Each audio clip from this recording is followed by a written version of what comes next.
الهيئات الترابية، السادة أعضاء المجلس الجماعي لمولاي عبد الله،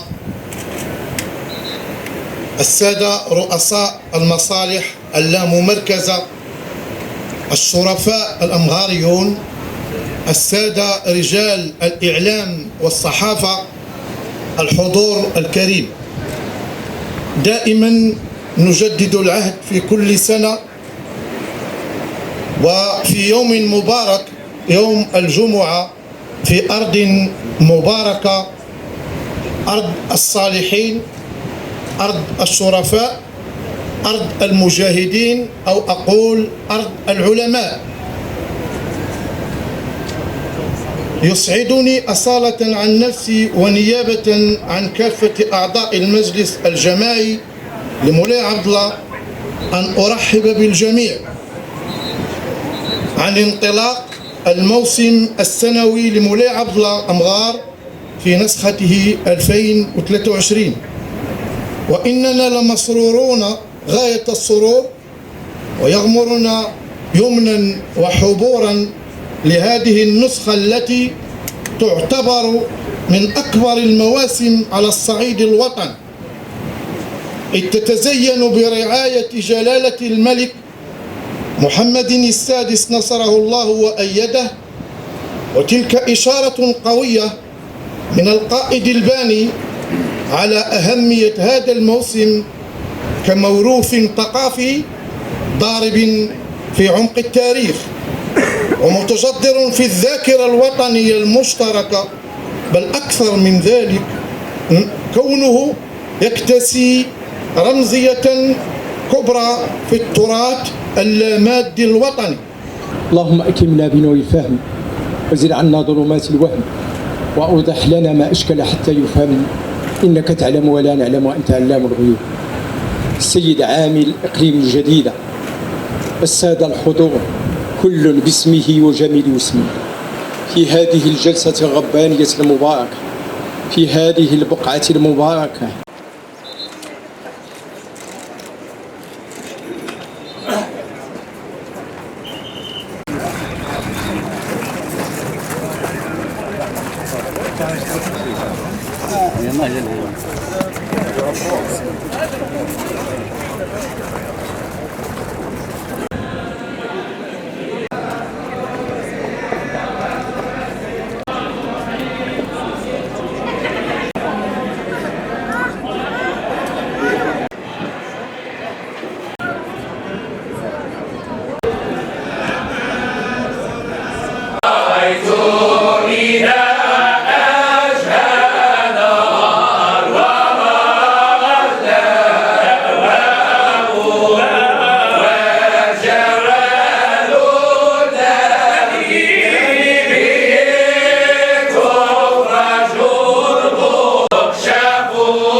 واحفظ كافة واحفظ هذا البلد من الفتن ببركة بسم سبحان ربك رب العزة عما يصفون وسلام على المرسلين.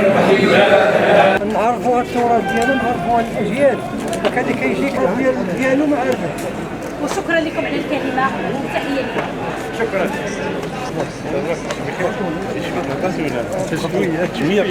صاحبي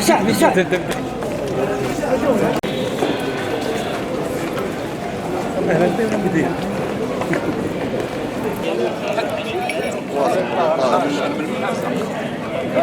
سيد الحسين، لا سيد الحسين شوفوا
يا حسن براية يبان الشوان والاحترام السلطة والاحترام الناس الشياب.